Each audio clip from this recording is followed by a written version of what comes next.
Danny, thank you so much for talking to me today. I have a few questions about your new play, and I wanted to just get into them straight away. The first one is, can you just tell us a bit about your play? My play is my debut play called Black Superhero, and it is about a man called David who is a kids' party entertainer in from Brixton, and he lives with his sister. And about a year before the play begins, he suffered some kind of trauma. We learn throughout the play in the past, in the recent past, and.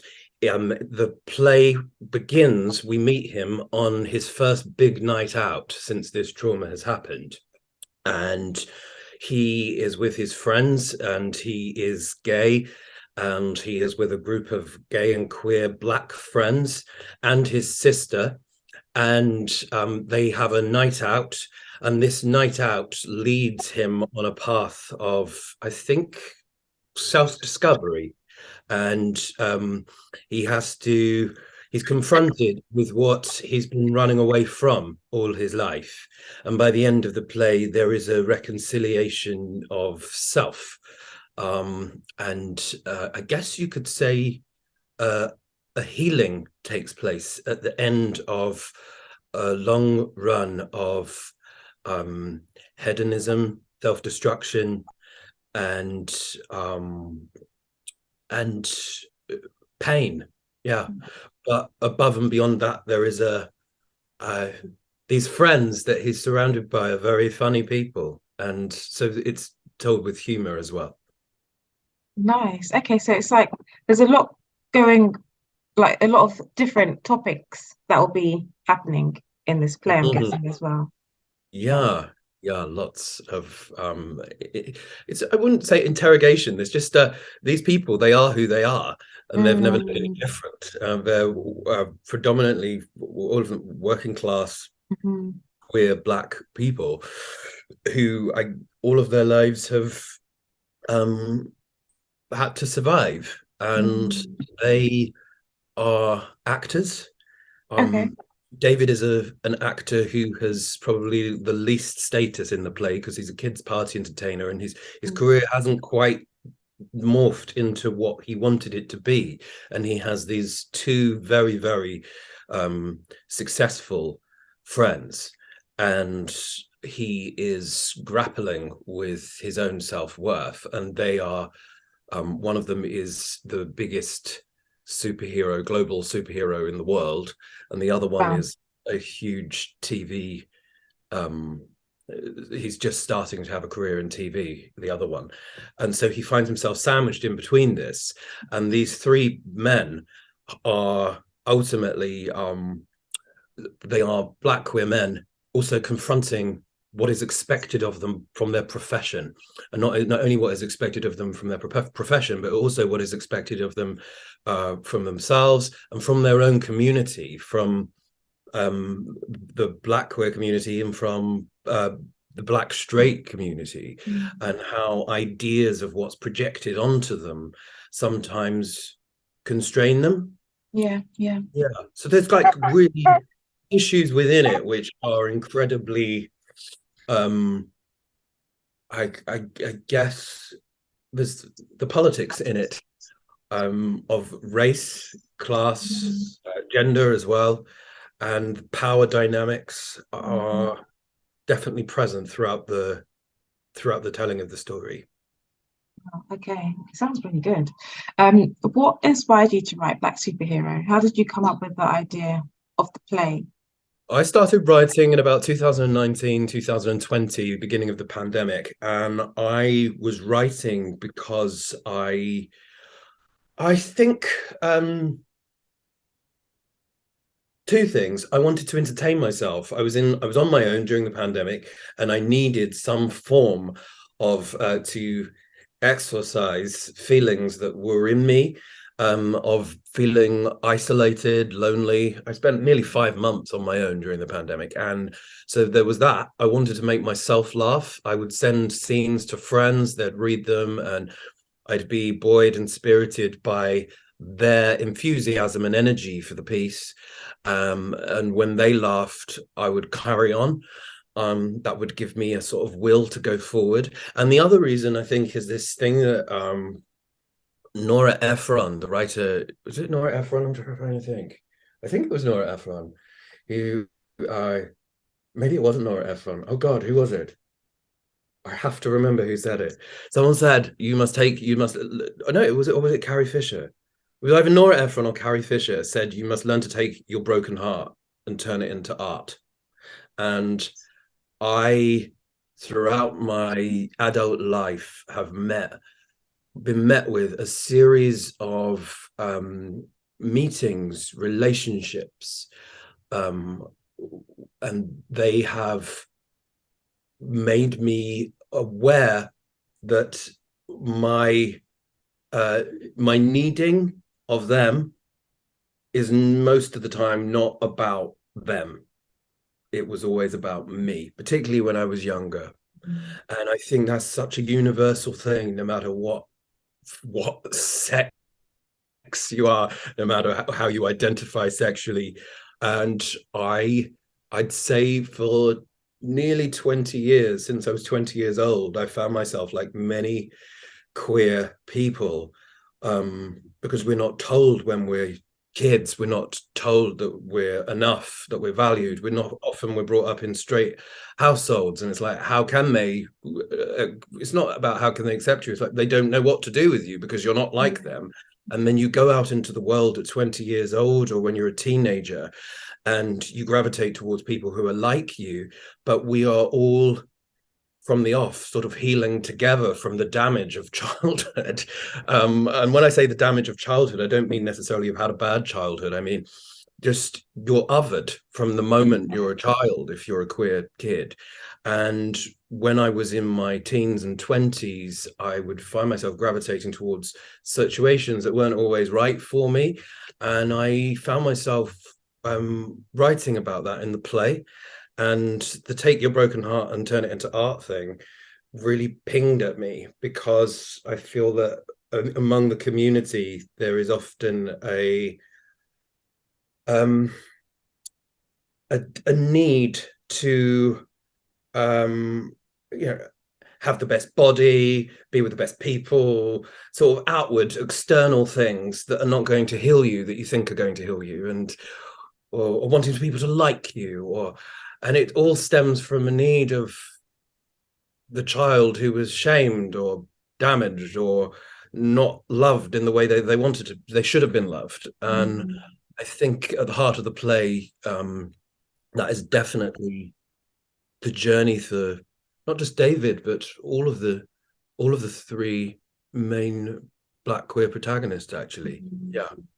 Sorry, I've rambled on. No, no, But no. You know what? It's so interesting that you say this, because I think that with so many children that go through different experiences, it can really impact their lives as teenagers and adults. And just everything you just said there just really makes me think, gosh, I think stories like your story really does need to be told, so that whether it's a 14-year-old, or I don't know what what the age restriction is, but if a young person can watch something like this, at least then they can feel like they're not alone. And yeah, I I think feel it's like I super feel very important. much like if I agree with you, Christina, because I feel like when I was a teenager, two really important things happened to me when I was a teenager, and they related to art. And the first one was when I was about 13 or 14, maybe I was 13. I saw one night on Channel 4 on my little mum's Sony portable TV that was in my bedroom. I saw my friend, the playwright Jonathan Harvey's play, Beautiful Thing. And that was a gateway to working class, council estate, gay kids who I was like, I'm you.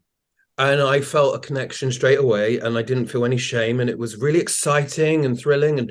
But that's one film in my whole childhood, when you think about how many rom-coms are made, or how many superhero films are made for teenage boys, or how many rom-coms are made for young women, and you just think, how many films were made for us in the 90s? But that film was really important. Another thing, Russell T Davies's Queer as Folk, when I was about 15, 16, that was on the television, and that was just like going into a completely different dimension. Thrilling, absolutely thrilling to see. And you sort of, in the words of Alan Bennett, you sort of take, it's as if someone's reaching out and holding your hand. And I think when it comes to Black superhero, I would say that if I had this at 16 years old, when I was 16 years old, I would have been, if I could see Black queer men on stage, being friends for a start, camaraderie, the wit, the humor, and the passion and the sexiness of intimacy and the warmth of, for example, David's sibling in it, Sid, the warmth of certain family. If I had that, I would have maybe felt healed quicker. It's taken a long time, but maybe I would have. Representation really does matter. It really does. And I think as time goes by, there'll be so much more representation, but it's a huge thing, and I think there needs to be more of it. You know, it kind of leads me to my next question for you, which was around what you hope your audience will take from the play. And are there any specific messages or themes that you want your audience to really convey, what you want to convey? I don't like to go to the theatre. One of the things that was really important when I was writing this play, I don't like to go to the theatre and it was like feel that the people who have made the play are saying to you, you will learn this. I'm zone out and I'm like, bye. So I would like an audience to come away and feel, I guess, confronted, challenged. I think theatre should be entertaining. I believe in that. If I'm going out and spending my hard-earned cash and going into kind of leave the warmth of my home to go out, I want it to be special, and I hope it is. I think I would like an audience to come away from Black Superhero and feel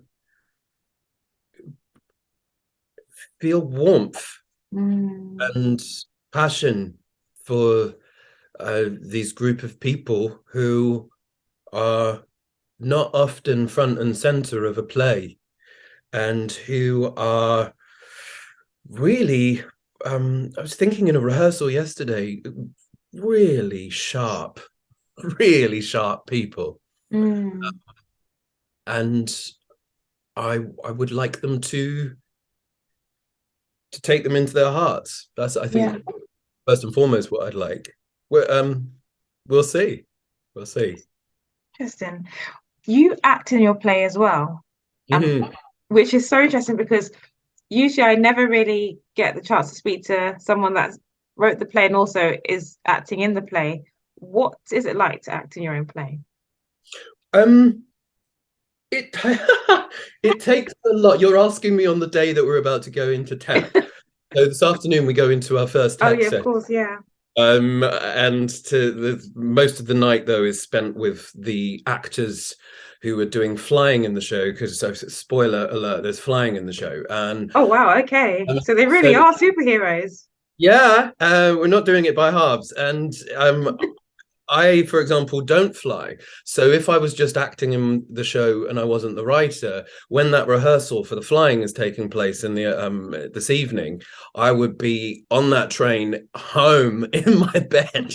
But because I'm the writer, I have a vested either the stakes are much higher, and I want to see every element come together. It's also my debut play, so I want to soak it up. I want to be sat in that auditorium even when I'm not called as an actor, because it is my it's my life, Yeah. and I don't want to miss anything. And I would say the biggest challenge of doing both roles, being writer and um, actor, is probably the in the rehearsal room. I've found um, rediscovering my play as a writer, and rediscovering my play through uh, actors and through their Yeah. interpretation, and through, as a writer, often more often than not, the a very brilliant director said this to me at the beginning of my journey as a playwright, and that is, often as writers, we're writing from um, an unconscious place, or the most interesting work is from your unconscious. And I went into a rehearsal room as an actor and a writer, thinking I pretty much, no one in the world knows the play better than me, whatever. And that's just not true. It's just simply not true. And I have been drawn towards different interpretations of the work. And there's been also moments where I've been I've forgotten what I've written, bizarrely, and people have reminded me, or um, I was unconsciously touching upon themes that I hadn't thought about, and it's in the text. So I would say, to see it all come alive and to act in it and to be within it, to be inside the work, performing it, it's really special. It's very challenging. Um, and yet at the same time, I have to be honest, I couldn't, with this particular project, I couldn't see it any other way, because Yeah, the yeah. part is so um I did write the part for myself. So I had to swallow a pill at the beginning of the process and say, you have, as an actor, fought for much of your life, for your adult life, for opportunities for other people. Here's an opportunity for you, as well as six other actors. And I wanted to act in it. I I've seen so many people, contemporaries, friends, peers, produce and make their own work. And I think with this, the slightly strange thing is that we often see an actor performing in their work when it's a one person, or one woman or one man show. Um, and uh, I didn't really have anyone to go to on this process, if I'm being frank about it. I didn't have anyone to go to in the process who is a playwright, who has been in their own work with a whole group of a company of other actors. It's quite a small pool of people, that, and I didn't have anyone. I had playwrights to go to and talk to, I had actors to go to talk to, directors, producers, but someone that has um found themselves at the center of their own work, surrounded by six or seven other people. I didn't. I can mean, off the top of my head, I can think of someone like Noel Coward, who used to he used to be at the center of his own work. But yeah, it's a whole new experience, and I'm just I'm so happy to be doing it. So happy to be doing it. I think it's such a nice thing to kind of, you've created this whole amazing story and you also get to be part of it in ways that sometimes when you're if you write something, you you don't always get the opportunity to really get that whole kind of, it's like a 360 moment where you get to do a bit of everything to make this play come fully alive. Um, Mhm. and I also do believe that you have to write your own opportunities because sometimes the opportunities just are not always there. And I think it's great if you can write your own opportunity and play a character that you believe in. I think it's brilliant. I really do. I think it's the way it has to be sometimes. Thank Um, you. no, I think I'm actually very excited to watch the play because one, I love plays at the Royal Court because they always are plays that are very unique and exactly what I want to see.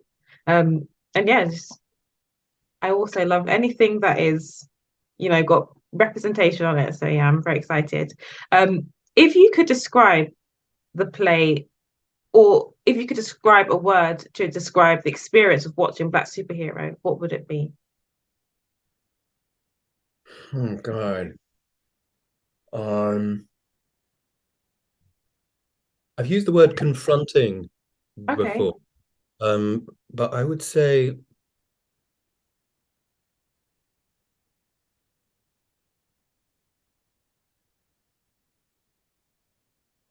it was written from a place of huge passion. Mm, Um, it's a very um it's in many ways it's a comedy. I mean, there's a real depth and darkness in parts of the play beneath it, but I would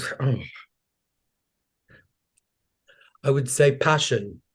Passion's the main word I would use to describe the play. that's nice. I like that. And it's That's very passion, yeah, healthy passion and sometimes self-destructive passion, but passion. good passion. No, that's good. And although there's so many different themes, because of the title, which is Black Superhero, I want to know if you had any superpower, what would it be and why? Hmm. Um, if I had a superpower, what would it be? It, it would be um to change the weather at will. Definitely change the You're weather a at will. weather, and your ideal weather would be if you could change it right now, because right now it's just finished snowing. It's March. I know. It's snowing. It's March. It would be to change the weather at will, or maybe selfishly, it would be to always make sure I would have a superpower to always make sure when I get on the tube, the train is there, And just there on the platform, empty, so you can have a seat. clear, empty, Yeah. Hmm. clean, clean. Yeah. That would be I wouldn't even want a single person to be on the train because at least then I can just relax. No, that's a good one. I think they're two very unique superpowers, to be honest. No flying or teleporting, Both just like I don't change of even weather. I don't want to be able to fly into work. I'm not, but I can't. It's too sweaty and all that. I don't want that. I just want to be able to get onto the. I want to walk down to my local train station. It's there. That's it. It's quite Yeah. simple. Quite Yeah. simple. Yeah. Those things, they should happen. We should be able to have that. They're not difficult superhero wishes, to be honest. So you should have those. Get Um, onto the TFL. yeah, I'll apply for you. I have some very quick fire questions for you. The first one is, what's your favorite theatre space? My favorite theatre space is the Royal Court. The Royal Nice. Court. Absolutely, I would say the Royal Court. I love both venues. I mean, my debut players downstairs is just in like nuts.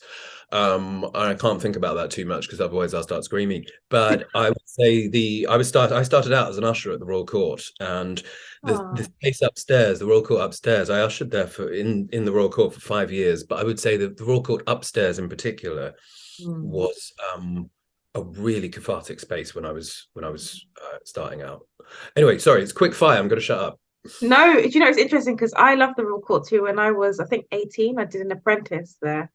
And I remember thinking one day I'm just gonna, I like writing, but I haven't written anything properly. But one day I'll have to write something for the Royal Court because I just love that. I just love it. And upstairs, you're right. It's small, but just so intimate and just, yeah, nothing. But the downstairs is fantastic. Two great spaces. Um, Favorite theatre show that you've seen? It could be any. It was a production of Arthur Miller's play All My Sons, and it was Okay.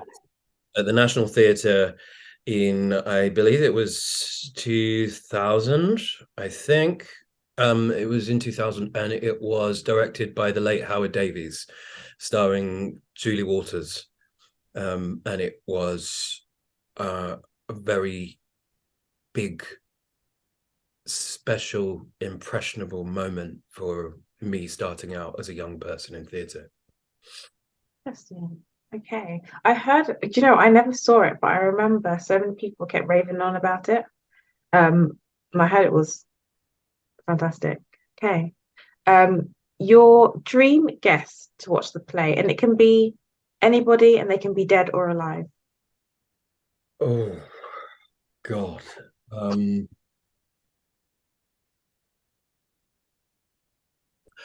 I'm gonna go for. I would like to come to see the play. Who would I like to come see the play?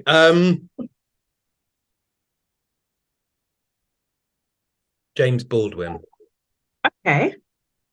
James. Any reason why, or just because? I would really like as first of all as one of the greatest minds of the last 100 years. I would love him to come to watch us perform the play, were he alive.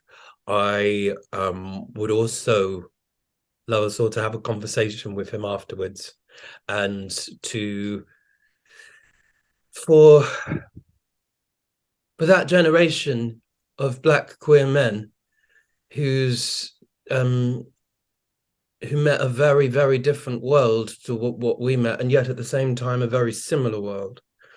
I would like to see how far we've come or not, Yeah. and I would like to thank him for his writing that at many times has, I know, not only fed me but fed um, many of our cast members who I've spoken to about his work as well. Yeah. Nice. Very nice. Your proudest career moment to date? Other than this, It could be, yeah, actually, yeah, let's go other than this one.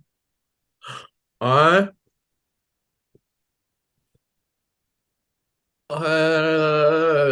uh, I was really proud of our work on The Normal Heart at the National Theatre the year before last, Mhm. um, production that Dominic Cook directed. I was really, really proud of that. I would say my proudest career moment to date was coming out of drama school. Mhm. I was 2.5 months, I think, out of drama school, Yeah.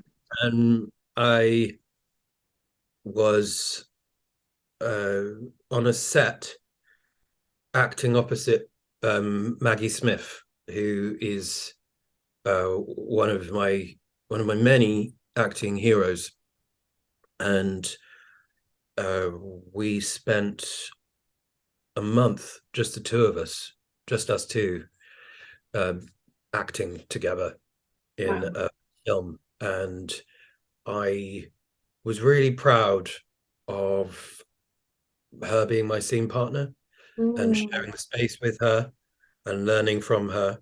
Mm. And I was also really proud of shutting up and not talking too much, over talking, because I was just Mm. watching and learning, Yeah. and about how um, I was how to how, you know how one conducts themselves professionally Mm. as well.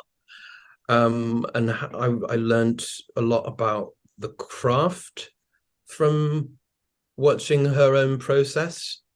I didn't know, but I even had a process, but I did. But I was inspired by watching hers. That was a really proud moment. Other than No, this, which is that's Black Superhero is pretty up there. Yeah. 100%, 100%. And it's such an awesome space. Yeah, totally. Really nice, proud moments. And my last fire question for you is the person who's had the greatest impact on your career. Um. Oh well, it's two people really. Um. The first person is um. I would say Peter James, who was the principal at Lambda. And in 2003, I applied for drama school, and I didn't feel that I'd applied for 2 years to different schools, or I didn't get in, or I got into schools, but they didn't give me money, so I couldn't go, or whatever. But Peter James, I auditioned for Lambda, and I did one audition in the old McCowan Theatre that Lambda used to own in Earl's Court. And I did my speeches, and then um, he just let me into the school. And I didn't do any other recall or anything like that. And when they said, we just want you to come to the school, I was like, what?